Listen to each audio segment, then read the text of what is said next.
Syederalun, komplotan pencuri rumah dan toko pakaian yang beraksi di dua kabupaten yakni Bener Meriah dan Aceh Tengah berhasil dibekuk oleh kepolisian Resort Bener Meriah.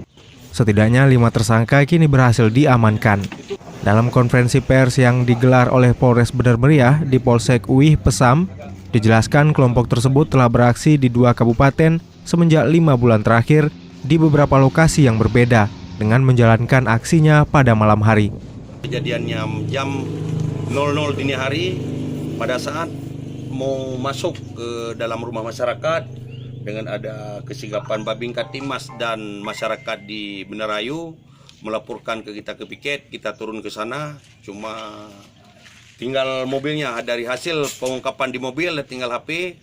Kita jam 1.00 kita jemput 2 orang di desa Baliatu, 2 orang.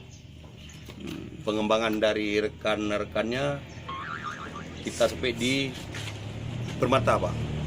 Pencurian ini dikenakan pasal 363 KUHP.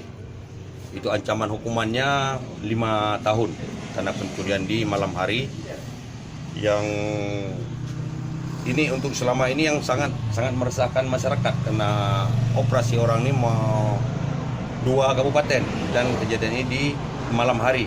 Udah kita tiap malam kita patroli kerjasama dengan masyarakat dan Babin Kantipmas yang ada di Kabupaten Bener Meriah.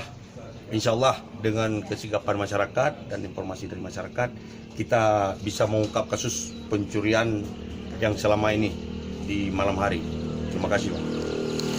Saat menjalankan aksinya di Kampung Bener Ayu, Kecamatan Wih Pesam, warga beserta pihak kepolisian hampir berhasil membekuk.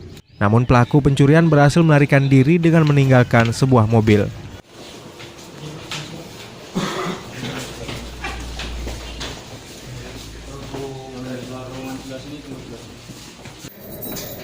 Dari Redelong, Muslim Arsani, Serambi On TV.